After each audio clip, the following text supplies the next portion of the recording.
African borders were never meant to work. In fact, African borders were not drawn by Africans, but were drawn by Europeans in thousands of miles away, and the goal was not nation building, but control. To understand how the map was engineered, we need to go back to 1884 to 1885 in the Berlin Conference, where African nation was being teared up. Yes, no African leaders was invited. It was just done by Portugal, Britain, and France, and the host of other nations. Now they divided Africa as their own enterprise, probably like their own business for administrative convenience. This wasn't random chaos. It was strategic competition. Europe wasn't asking what trade routes already exist, what kingdom are already functional, and what system needs improvement. They asked, where are the minerals? Where are the resources? Where can we block rivals? So colonial borders didn't care about what was already existing. All they cared about was forcing ethnic group into one for administrative convenience. They splitted ethnic group, they forced rival states into one for administrative convenience, and ignored pre-existing governance systems. For example, the infusion of over 100 ethnic groups into what is today known as Nigeria.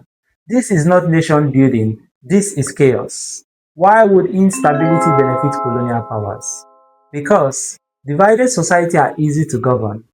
Internal tension makes it easier for control and minimizes rebellion. This is what we refer to as divide and rule policy, which is very conversant in British territory, in Sudan, Kenya, and even Nigeria.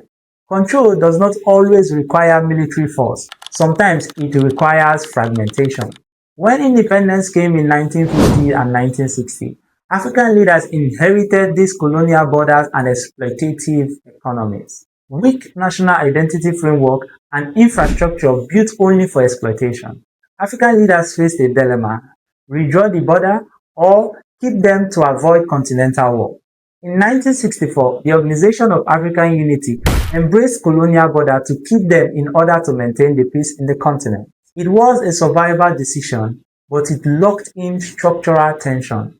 Many of the conflicts today could be traced back to the colonial map design of Africa. So here is the critical point. Colonial border created pressure. Leadership, governance, global economy determines outcome. Not many multi-ethnic countries fails, but African countries started with a structural problem. The bigger truth, were borders designed to fail? Not exactly. They were designed to maximize exploitation and minimize European conflict and maximize control. Stability for Africa was not the priority. Profit was. Modern Africa did not emerge from organic nation building. They emerged from imperial competition. And when you inherit a system designed for extraction, you spend generations trying to rebuild what was never built for you.